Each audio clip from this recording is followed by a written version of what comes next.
భక్తిహీనులు గద్దించువానికి అవమానమే,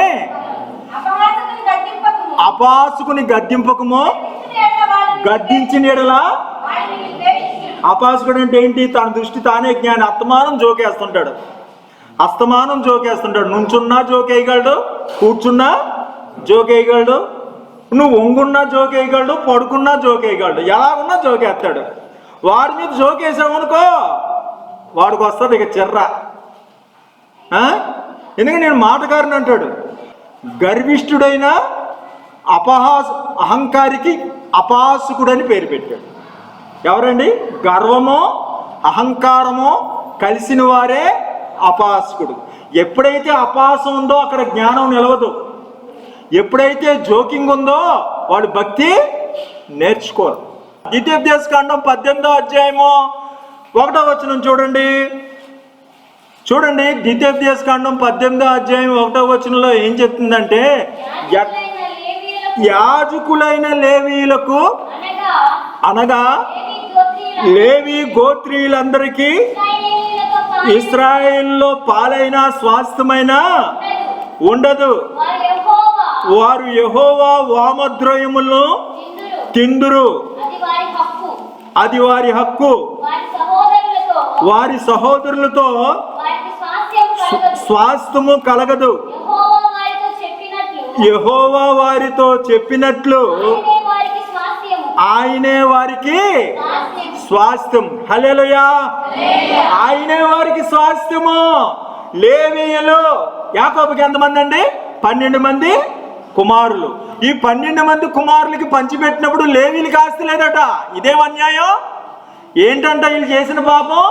దేవుడికి ప్రార్థన చేస్తారంట, కాబట్టి నీకు ఆస్తి ఏమో, నీకు దేవుడు ఎందుకురా? ఏంటంటే లేవీలు.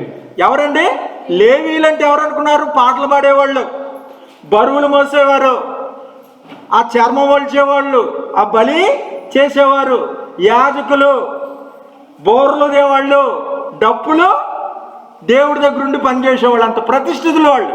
ఇంకో పని చేయకూడదు. బాత్రూమ్ దగ్గర ఉన్న చెంబు బాత్రూమ్కే వాడతారు, ఇంకో దానికి వాడతారా? వాడరు. కాబట్టి అండి దేవుడికి ప్రతిష్టమైన ఆభరణాలు తీసుకొచ్చి ద్రాక్షరసానికి వాడుకున్నప్పుడు ఏం చేశాడు దేవుడు? ఏమన్నాడు? మెనే మెనే టెకేల్ అన్నాడు. అవునా? మామూలు పాత్రలు చాలా, అందమైన పాత్రలు చాలా, కాస్ట్లీ పాత్రలు చాలా. దేవుడి దగ్గర ఉన్న పాత్రలు తీసుకొచ్చి ద్రాక్షరసం వేసుకొని తాగుతున్నాడు బెల్సాజర్. ఏమండి? మెనే మెనే తకా. కాబట్టి అండి మెనే మెనే టెకేల్ అన్నాడు. కాబట్టి మరి మనము ప్రత్యేకంగా ప్రతిష్ఠితులై ఉన్నవారు, ఈ బోర్లు దేవారు, ఈ పాటలు పాడేవారు, ఈ పాటలు పాడి డాక్టర్ బాబు యాక్టర్ బాబు అంటున్నావో, ఈ డ్రమ్ములు వాయించి సినిమా థియేటర్కి వెళ్తున్నావో, మరి ఏం చేస్తున్నావో, ఏ విచారం చేస్తున్నావో, యుగాలు రాజు, ఆయన రాజ్యానికి అంతమో లేదు. ఈయన ఓట్ల ఎలక్షన్లో ఎలా గెలిచాడు? ఈయన ఎలా గెలిచాడో తెలుసండి? ఎలా గెలిచాడు? సిలువ చేయబడ్డాడు, మరణం పొందినంతగా విధేయత చూపి, దేవదూతలు హర్షధ్వానాలు చేసినాయి, సాతానుడు ఓడిపోయాడు. తండ్రి వీరేమి చేయుచున్నారో వీరు ఎరగరు గనుక వీరిని. ఒక్క మాట అన్నాడండి, అలా గెలిచాడు. ఒక్క మాట అనకుండా ప్రేమతో గెలిచాడు. సూర్యులు నీ ఎదుట వీరులు కారు, జగతిని జయించిన జయశీలుడా. ప్రేమతో శత్రువులుని కరుణించువాడు, శ్రమల సంఖ్యలైనా శత్రువును కరుణించువాడు. ఇలా గెలిచాడండి. ఈయన రాబోతున్నాడు, ఈయన రాజ్యంలోకి వెళ్ళాలి, లేకపోతే అగ్ని ఆరదు, పురుగు. అది సంఘ ఉద్దేశం. దీనికి ప్రతిష్ఠితుడై నా తలంపులు మీ తలంపులు వంటివి, నా త్రోవలు మీ త్రోవలు వంటివి. దేవుడు తలంపు గలవాడు ప్రతిష్ఠితుడితో అవుతాడు, ఊరికి అయిపోడు. అర్థమవుతుందండి? ఇక్కడ ఫిల్టర్ ఎలాగవుతారండి? ఎవరు పడితే వాళ్ళు వాక్యం చెప్పొచ్చు కదా. చెప్పొచ్చు, సేవకుడు ఉండి చెప్పాలి. అర్థమవుతుందా? అసలు ప్రతిష్ఠితులే లేకుండా నీకు నువ్వు చెప్పేసుకొని 2 దాకా పాటలు పాడుకొని, ఎవరిష్టం వచ్చినట్టు పాటలు పాడుకొని, ఎవరిష్టం వచ్చినట్టు వాళ్ళు చేసుకుంటే తల లేదు, తోక లేదు. ఫస్ట్ మొండి ఉంటుంది. మొండానికి శిరస్సు, ఆ దేహము ఉంటుంది. సంఘానికి శిరస్సు ఎవరు? క్రీస్తు. స్త్రీకి శిరస్సు ఎవరు? మగవాడు. మగవాడికి శిరస్సు ఎవరు? క్రీస్తు. క్రీస్తుకి శిరస్సు ఎవరు? దేవుడు. అవునా? కానీ ఆడపిల్లకి శిరస్సు దేవుడు కాడు. వినబడుతుందండి? ఆడపిల్లకి శిరస్సు దేవుడు కాడు. పోనీ క్రీస్తు కూడా కాడు. అర్థమవుతుంది నేను చెప్పిన పాయింట్? క్రీస్తు కాడు, దేవుడు కాడు. ఎవరి కోసం బతకాలి ఆడపిల్ల? ఎవరి కోసం అండి?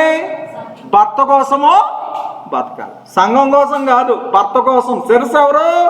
భర్త. అర్థమవుతుందండి? కాబట్టి కొన్ని సంఘాల్లో నిషేధిస్తారు బోధ కూడా. అయితే శిశు ప్రసూతి ద్వారా రక్షించబడుతుంది అంటారు. అయితే శిశు ప్రసూతి అంటే ఏంటి? మగ అయినా ఆడైనా తెల్లారులు పెనుగులాడాలి, మొదట కుటుంబ బాధ్యతలు చూడాలి. అవ్వ మోసపరచబడింది, పురుషుడు మోసపరచ. నేను సంఘ పునాదులు చెప్తున్నాను, ఏదో క్రమంలో రానివ్వండి. ఏమండి? మొత్తానికి అన్ని ఐటమ్స్ వస్తాయి. దేవుని స్తోత్రం. నా తలంపులు నీ తలంపులు వంటివి కావు. మరి దేవుడు తలంపు ఎలా వస్తుందండి? చూడండి, దేవుడు తలంపు కలిగి ఉండటానికే నా ప్రాణమా తినుము తాగుము సుఖించుము, ఆ గేదె కొందాం, పొలం కొందాం, డాబా మీద డాబేద్దాం అన్నోళ్ళు పాస్టర్లుగా వద్దు. అది దేవుడు చెప్పింది. నీకు ఆస్తి వద్దు, నువ్వు తిని నువ్వేం చేయాలి? దేవుడే నీ ఆస్తి. ఎవరండి నీ ఆస్తి? దేవుడే నీ ఆస్తి. దేవుని స్తోత్రం. కాబట్టి దేవుడు నీ ఆస్తి అన్నప్పుడు సరే అండి, పాత నిబంధన ఎందుకు చెప్తారండి అని పిచ్చోళ్ళలాగా కొంతమంది బయలుదేరుతారు. కొంతమంది పాత నిబంధన అన్నాడు, కొత్త నిబంధన. పోనీ కొత్త నిబంధనలో వచ్చే యేసు ప్రభు ఏమన్నాడు? ధనవంతుడు పరలోక రాజ్యము చేరుడు అన్నాడు. నీ ధనం ఎక్కడో నీ మనసు అక్కడ ఉండును అంటున్నాడు. నీ ధనం ఎక్కడో నీ మనసు ఎక్కడో. నీ ధనం ఏంటి? ఒక టైలర్ ఉన్నాడండి, నువ్వు నేర్చుకుంటానికి వచ్చావమ్మా, లేదా సహోదరుడా నువ్వు నేర్చుకుంటానికి వచ్చావు. ఇగో డ్రని ఇలా కొట్టాలన్నాడు, ఇగో ఇలా కత్తిరించాలన్నాడు, కత్తిరితో ఇలా కొలవాలన్నాడు. నీకు వచ్చేద్దా? వస్తుందా? ఎందుకు రాదు? నువ్వు కూడా కత్తిరి పట్టాలి, నువ్వు కూడా టేపు పట్టాలి, నువ్వు కూడా మిషన్ తొక్కాలి. అర్థమైందా? కాబట్టి ఈ ప్రసంగాలు చెప్పేది అయిపోయిందా? కానుక అర్పించడం ఉంది చూసావా, అర్పణ, అది ప్రాక్టికల్. అబ్రామా, నీ ఒక్కగాని బిడ్డను ఏం చేయాలా? అయ్యా 30 ఏళ్ళు కనిపెట్టాను, లేక ఇచ్చావు, ఇప్పుడు చంపేసుకోవాలా? నీ సంతానం ద్వారా నీ సంతానమే దీవెన. నా సంతానం దీవెన అన్నాక మరి చంపేయడం ఏంటి? దురాశల కోసం వచ్చామా? అసలు పాపం ఎక్కడి నుంచి వచ్చింది? సాతాను దేవుడు వ్యభిచారం చేయలేడన్నాడా? ఏమండి మాట్లాడకండి దయచేసి. వ్యభిచారం చేయాలన్నాడా? ఏమన్నాడు? ఏమన్నాడు? వ్యభిచారం చేశాడా? అమ్మో నేను పాపని కాదు, నేను దొంగర కాదు, నేను వ్యభిచారం చేయను, నేను దశంభాగం ఇస్తున్నాను, వారానికి 2 మార్లు ఉపవాసం ఉంటున్నాను అన్నాడు. ఎవరండి? పరిసేయుడు. అర్థమైందా? అతను ప్రార్థన అంగీకరించాడా? నటన అతనిదే, నటనేం కాదు, పరిశుద్ధుడే. ఎందుకు అంగీకరించడు? నీ పొగరా, చర్చిలో నువ్వు ఘనత పొందాలనుకుంటావు. ఏమని? చాపేసి నేను చాపలేసా, చాపిచ్చి నేను చాపేసా, ఫ్యాన్ బిగించి పాట పాడి ప్రసంగం చేసి ఏమని కుర్చీ కొని ఫలానా వారు ఘనత దేవుడితో సమానంగా ఉండాలంట. దేవుడి కంటే హెచ్చించుకుంటే ఏముంది? తప్పు నేను భక్తుండమ్మా, కొద్దిగా లేవులు సమానం చేసుకుంటా, ఘనత అభ్యసించాలి. ఘనత అబ్బో, ఘనత నాకు తెలుసు, సమానంగా ఉండాలా? ఏంటి? తోసిపడేశాడు. ఇప్పటికీ కొంతమందికి బుర్ర అర్థం కాని వాళ్ళకి అర్థం కాదు అది. అరే అనుకుంటే తోసేయడం ఏంటండి? ఏమైనా చంపేశాడా? ఏమైనా వ్యభిచారం చేశాడా? అర్థం కాదు దాని విలువ. అర్థమవుతుందండి నేను చెప్పింది? ఫస్ట్ అక్కడి నుంచి తోసేశాడు. ఫస్ట్ మర్డర్ ఎక్కడ జరిగిందండి చెప్పండి అమ్మా? ఫస్ట్ మర్డరు అమ్మాయి కోసం జరిగిందా? బంగారం కోసం జరిగిందా? పొలం కోసం జరిగిందా? కయ్యూను అర్పణ, నా అర్పణ. ఓయ్ నీ ప్రసంగమా? నా ప్రసంగం చూడు. కయ్యూను అర్పణ, హేబేలు అర్పణ. చంపేస్తాడంతే. అర్థమవుతుంది నేను చెప్పేది? ఫస్ట్ సాతానుడు అక్కడి నుంచి పుట్టాడు. ఫస్ట్ ఏమండి, అర్థమవుతుందా నేను చెప్పేది? ఫస్ట్ మర్డరు అక్కడే జరిగింది. ఫుల్లు కళ్ళు ఇలాగా ఏక్షగా పెట్టి మళ్ళీ నేర్చేసుకొని కుట్టించేసుకొని ఆ బట్టలు లిప్టిక్ కొట్టేసుకొని తిప్పేసుకొని అగ్ని ఆరదు పురుగు చావదని బయటికి వెళ్ళి చూడండి. కొద్దిగా దూరంగా ఉన్న సూర్యుడి దెబ్బే మనకు తట్టుకోలేకపోతున్నామే. యుగ యుగాలు కాలాలే, కత్సేపు కాలేదు కాదు. దాని నుంచి తప్పించుకోవాలి. నీవు, నీ భర్తను, నీ పిల్లలను మనం రక్షించుకోవాలి. అందుకోసం వచ్చాం. ఆరాధన చేయడానికి వచ్చి ఆరాధన నేర్పేసి ఆరాధన ప్రసంగాలు చెప్పేసి వెళ్ళిపోతే నరకంలో పడతారు. ఆరాధన క్రైస్తవులు ఉన్నారు, ఆరాధన ప్రసంగాలు ఉన్నాయి. అనుసరణ రాదు, అనుసరణ రాదు. ఎందుకు రాదు? తల ఏంటి, తోకేంటి? నా తలంపులు నీ తలంపులు వంటివి కాదు, నా త్రోవలు నీ త్రోవలు వంటివి కావు. ఏమైందంట తలంపు? నీ ధనం ఎక్కడున్నో నీ మనసు అక్కడుంటది. కాబట్టి నీ ధనమంతా ఇచ్చేసి రావయ్య అంటే మొహం చిన్నపుచ్చుకొని వెళ్ళిపోయాడు. సరే అండి, ఆ యేసు ప్రభు అలా చెప్పాడు. మరి కొత్త నిబంధన ఆది యుగంలో చూడండి, అపోస్తుల కార్యాలు 2వ అధ్యాయము చూడండి. ఇక్కడ 45వ వచనంలో ఏం చెప్తున్నాడు చూడండి. చరస్థిరాస్తులను అమ్మి అక్కర కొలది పంచిపెట్టారు. చరస్థిరాస్తులు అమ్మారటండి. పాత నిబంధనలో లేవీలకి ఆస్తి లేదండి. కొత్త నిబంధనలో బాప్తీసాలు తీసుకోవాలంటే చరస్థిరాస్తులు అమ్మేసి బాప్తీసాలు తీసుకున్నారండి. అర్థమవుతుందా నేను చెప్పింది? చరస్థిరాస్తులు అమ్మేశారు. స్వయంగా యేసు ప్రభుని అడిగితే ధనవంతుడు పరలోక రాజ్యాన్ని ఎటు చూసినా ధనం వద్దు పరలోక రాజ్యానికి అని తేటగా ధనం ఉంచుకొని సంపాదించుకున్నాడు సేవకుడు కాలేడు. ఒకడి కింద చేతి కింద నలగాలి, ప్రసంగాలు కాదు, చేతి కింద నలవాలి. ఆ లెట్రిన్ తోడరా, ఇది వెళ్ళి చేయరా, వాడు కాళ్ళు పట్టురా, నువ్వు వండు, నీకు ప్రసంగం ఇవ్వను, ఆగు, నీకు నేను అలా చేయి ఇలా చేయి అని పాలేరు పని చేయాలి ఒక సేవకుడి దగ్గర. అతను 5వ తరగతి చదువుతాడు, మన డిగ్రీ అయినా ఇలా ఉండాలా. ఉండి ఉండి ఉండి 6 నెలలు అయిన తర్వాత తలకనెప్పి ఆ కొబ్బరి బొండాలు తీసుకురామంటాడు. ఆ కొబ్బరి బొండాల్లో నీరుండదు, తెగ తిడతాడు. పనికి మళ్ళాడు, బుద్ధిహీనుడా, నేను పంపిస్తే అక్కడికి పంపిస్తే అక్కడ అంటాడు. ప్రసంగముడు అలా చూసి చివరికి మనసు తెలుసు అతనికి, సేవకుడే ఏమంటాడు తెలుసా? అయ్యా నువ్వు సిద్ధపడు, నీకు అభిషేకం చేస్తున్నాను, పలానా మీటింగ్లో నీకు అభిషేకమా, నువ్వు చాలా ఓర్పు గలవాడి, చాలా సాత్వికుడివి, ఎన్ని మాటలు పడ్డావురా, ఎన్ని తిప్పలు పడ్డావురా. బడాయి కోసం రాలేదు, పోజు కోసం రాలేదు. నువ్వు సహిస్తావు, నువ్వు సేవకుడు అబ్బాయి, నీకు పిలుపుందిరా అబ్బాయి, నువ్వు అభిషేకం చేస్తున్నా, పలానా చోట నేను పెడుతున్నా, రెడీ అవు. అది పద్ధతి. కాబట్టి కుల పెద్దలు సంఘ పెద్దలు కాకూడదు. ఇప్పుడు వచ్చారు పెద్ద ఆయన, చాలాసార్లు నేను చూశాను. అయ్యో పెద్దలు చూసారా అంత వృద్ధులయ్యో, ప్రతి వారము సంఘంలోకి వచ్చేవాళ్ళే పెద్దలు. ఈ సంఘాన్ని నడిపేవాళ్ళు ఎవరో తెలుసా? ఏ సంఘానైనా, ఈ సంఘాన్ని కాదు, నాకేమీ తెలియదండి, బైబిల్ పట్టుకొని చెప్తున్నా, ఏ సంఘాన్ని నడిపి బయట కూర్చున్నాడే, వస్తాడేమని అడగండి, రాడు. ఎన్నాళ్ళ నుంచి ఉన్నాడు పాత్ర, నేను చెప్పినట్టుండా తప్పించండి. వాళ్ళు మారితేనే మనకు బెటరు. ఎక్కడైనండి సంఘాలు కట్టిన తర్వాత పాస్టర్లు మారారండి. ఎందుకు తెలుసా? అప్పుడు దాకా మూలలో ఉన్న పెద్దలు బయటకు వచ్చి గుప్పులు నిప్పుతారు, అక్కడ ఇక్కడ తీసుకొస్తారు, ₹1,00,00,000 పెట్టి కడతారు. ఇప్పుడు పెద్దలు వచ్చారు కదా, పెద్దలు వచ్చిన తర్వాత పాస్టర్ ఎందుకు మారుతాడు? కన్యారా ఈ నడపడం మార్చేద్దాం 5 నిమిషాలకి, మనమే. నువ్వు రావుతావా? నేను రాను. ఇలాంటి వాళ్ళు వెళ్తారు, వెళ్ళి సమాచారం ఇవ్వాలి, వాళ్ళ దగ్గర మళ్ళీ డబ్బులు పెట్టాలా.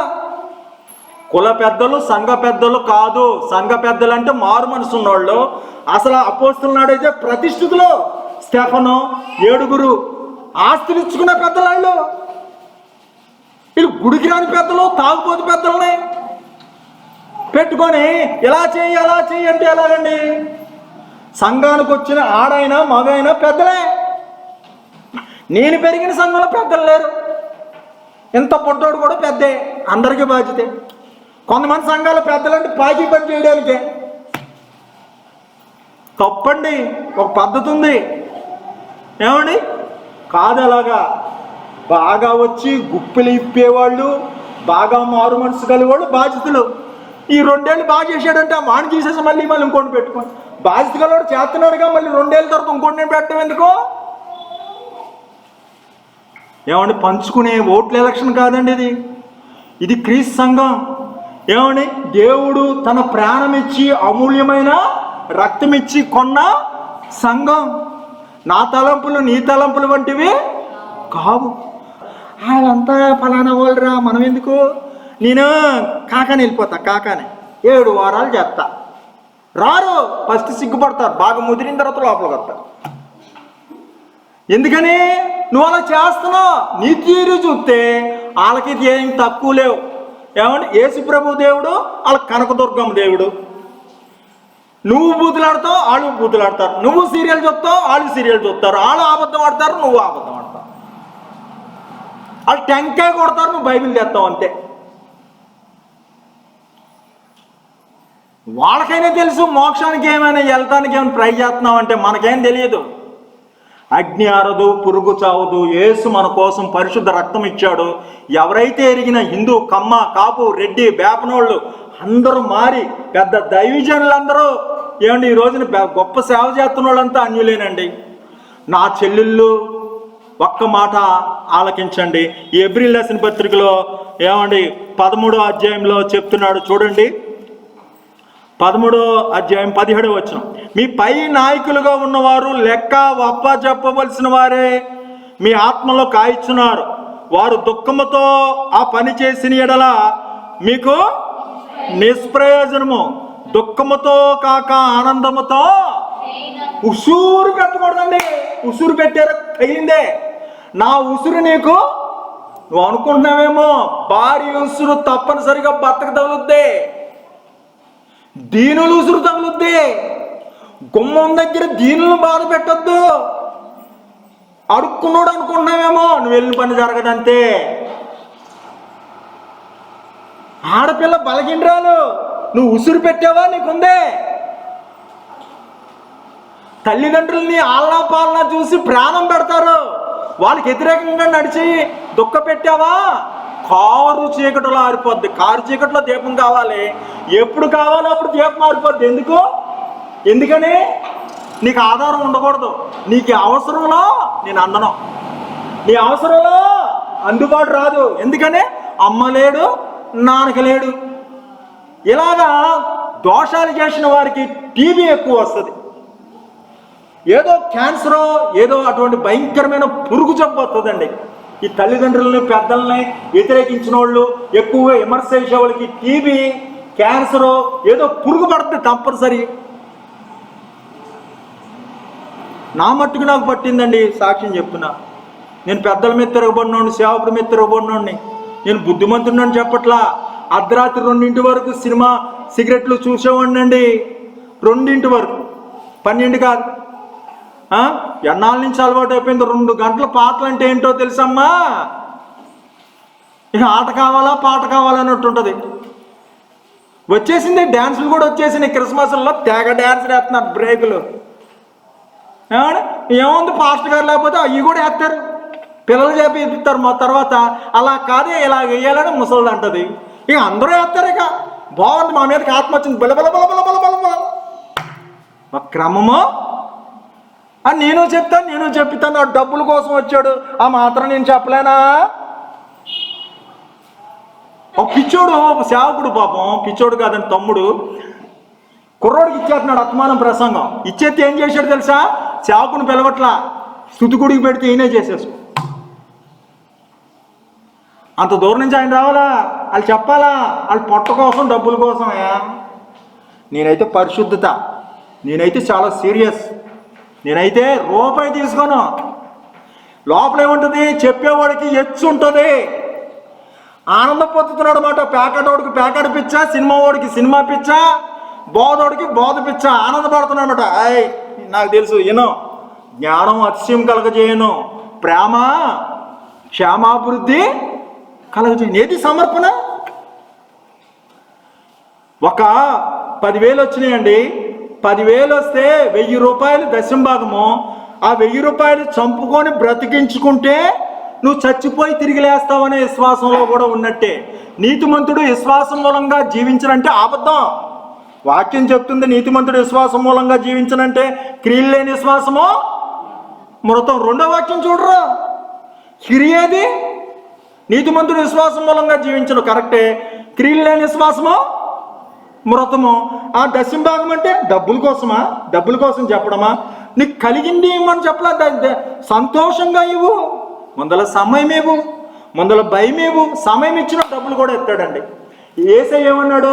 నీ ధనం ఎక్కడున్నో నీ మనసు అక్కడున్నా అన్నాడు. దీనికి రివర్స్ చూడండి, నీ మనసు ఎక్కడున్నో నీ ధనము అక్కడ. మనసు అంటే 2 గంటలు మనసు పెట్టు, ప్రాక్టీస్ చేసి చూడు, దశంభాగం కూడా ఎత్తావు.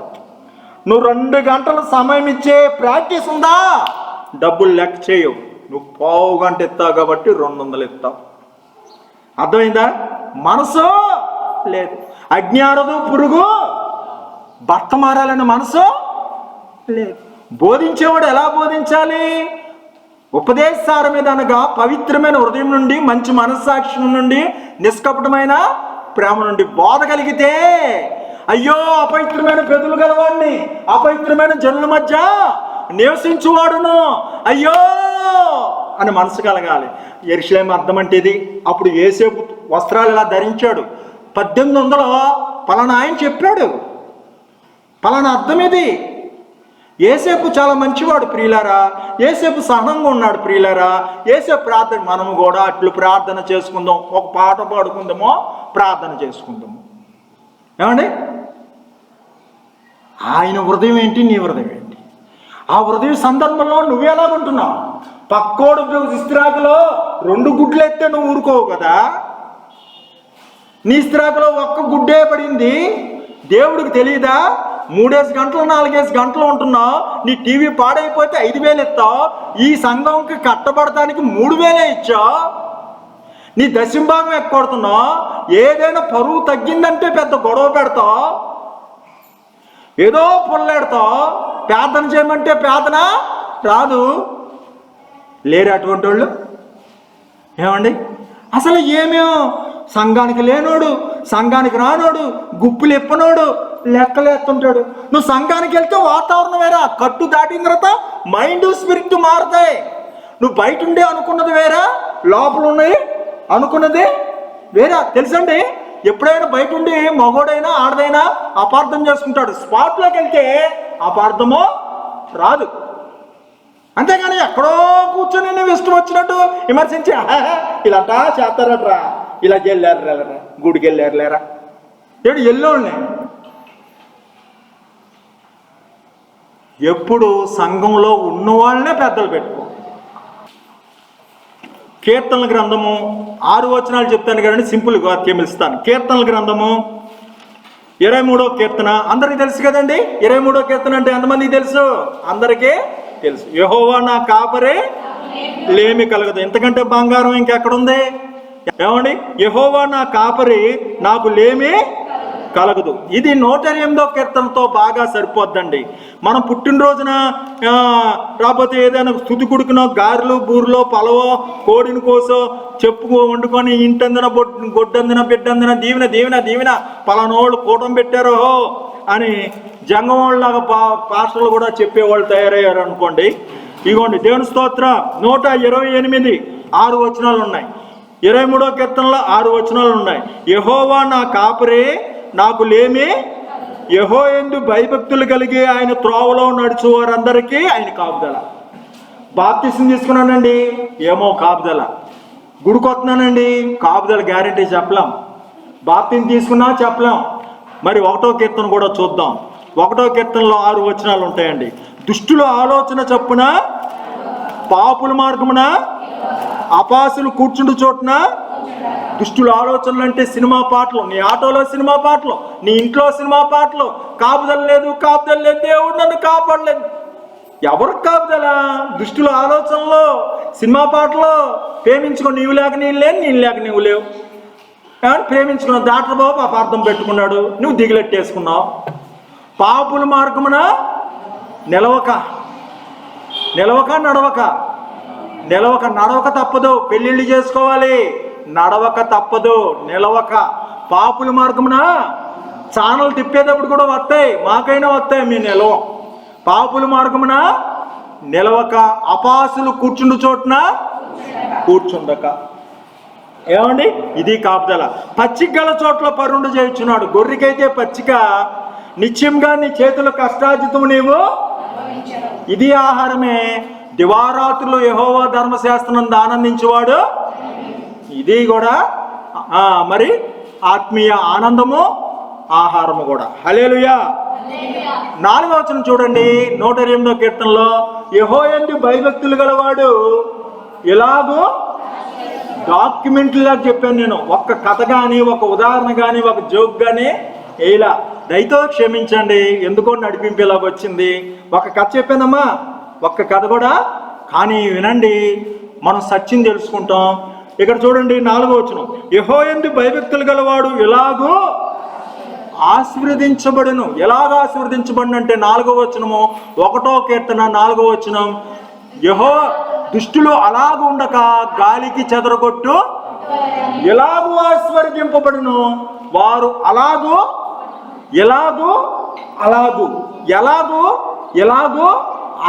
కాకుండా కూడా ఉంటాం.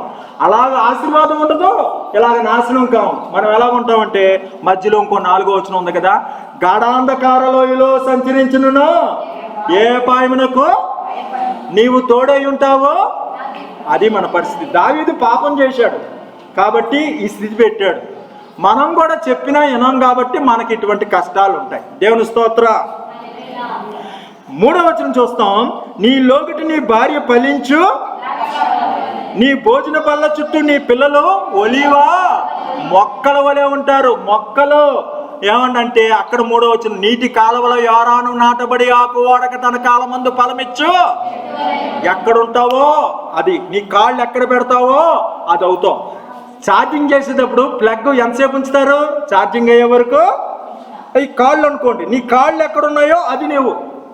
వ్యభిచారం చేసే చోటు ఉంటే వ్యభిచారులు అవుతారు, వ్యాపారం చేసే చోటు ఉంటే వ్యాపారస్తులు అవుతారు.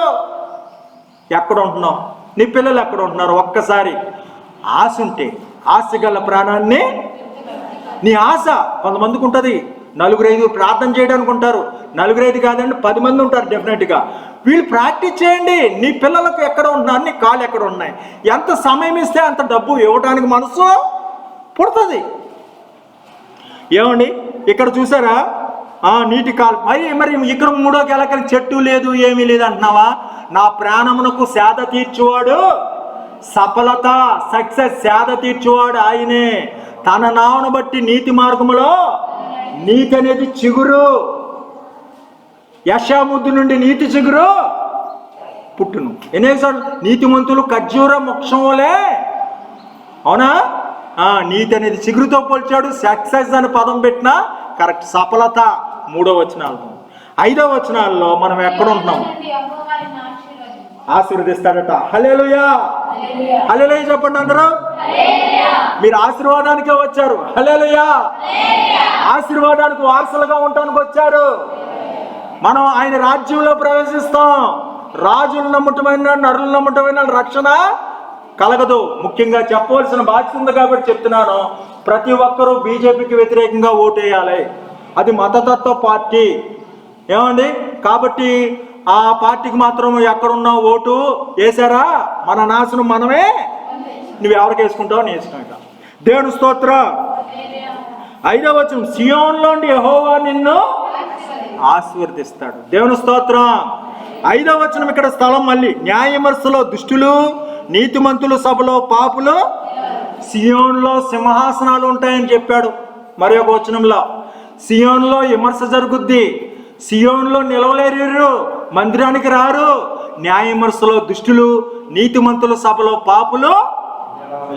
ఇక్కడ 4-5వ వచనం ఇది స్థలమే. శత్రువులు ఎదుట భోజనము, బోధే భోజనం. అమ్మ చెల్లి, బోధే భోజనం. నానా విధమైన అన్ని బోధల చేత నరికేయ్యా. దేవుడిని అభిషేకం చేశాడు, నువ్వు రక్షించావు ఇతన్ని. కృతజ్ఞత లేదు, అల్లుడనే సానుభూతి కూడా లేదు. నిన్ను చంపడానికి వస్తున్నాడు, నిన్ను చంపావా? దేవుడి చిత్తమేదే చంపే అంటే యెహోవా చేత అభిషేకం పొందిన వాడినే ఏమండి నేను ముట్టనే. నాకు బోధవచ్చు, నాకు పాటలు వచ్చు, నేను కూడా నాకు తెలుసు, నాకు దర్శనం వస్తుంది, నేను ప్రార్థన వస్తుంది, స్వస్థత. సండే స్కూల్ టీచర్ కాదు, సహోదరి చేసిన, ఎవరు చేసినా దెయ్యాల ప్రార్థన కూడా ఆలకించాడు దేవుడు. మన గొప్ప కాదమ్మా, మాకు కాదు యెహోవా, మాకు యెహోవా చేత అభిషేకం పొందిన. బూతులు ఆడుతున్నాడు వాడు పక్కన, ఎవరో సౌలు. ఇష్టం వచ్చినా మాట్లాడుతుంటే వీణ వీగిస్తే ఆ దురాత్మ పోయింది. అవునా కదా? పిచ్చ పిచ్చ మాటలు మాట్లాడాడు. అటువంటి వాడిని చంపడానికి వచ్చేవాడిని కక్ష కట్టిన కరుడు కట్టి తనకు ప్రమాదం, తనకు అభిషేకం ఉంది, రాజుగా అభిషేకము. మనకైతే దేవుడు నాకు చెప్పాడయా సంఘం కట్టమన్నాడా, సంఘం చీల్చేస్తానంతే. ఏమండి? శత్రువులు ఎదుడు భోజనము చేసిద్దువు, నూనెతో నా తల గద్దింపులే తైలాభిషేకం. అర్థమైందా? నా గిన్నె నిండి అంటే మనం విని ఇతరులకి చెప్పాలి. నాతో చెప్పిన వాడిని చూదుర్రండి అని తీసుకురావాలి. దేవుని స్తోత్రం. చివరి వచనం ఏంటి? బ్రతుకు దినములన్నీ కృపాక్షేమములై నా ఎంట వచ్చును. దేవుని స్తోత్రం. బ్రతుకు దినములన్నీ కృపాక్షేమములై నా ఎంట వచ్చినట్టు నీ పిల్లలని చూచుదువు, ఇశ్రాయేలు మీద సమాధానము కలుగును గాక. దేవుని స్తోత్రం. ఇక్కడ చివరి వచనం, నీతిమంతుల మార్గము యెహోవాకు తెలియనంట. తెలుస్తుందమ్మా నీ మార్గం? చెప్తున్నావా? ఎవరికి అప్పించావు? పాస్టర్కి చెప్తావా? ఎవరికి అప్పించావు? ఎవరికి చెప్తావా? ఇచ్చేసేటప్పుడు ఇచ్చేస్తావు, తర్వాత వాళ్ళు ఇవ్వనప్పుడు మాత్రం దేవుడి మీద. దేవుడిని అడిగి ఇవ్వాలి, దేవుడిని అడిగి కొనాలి, దేవుడిని అడిగి హెచ్ఈసో బైపీసో తీసుకోవాలి. గ్రూప్ తీసుకేసుకొని నాకు ఉద్యోగం లేదంటారేంటండి?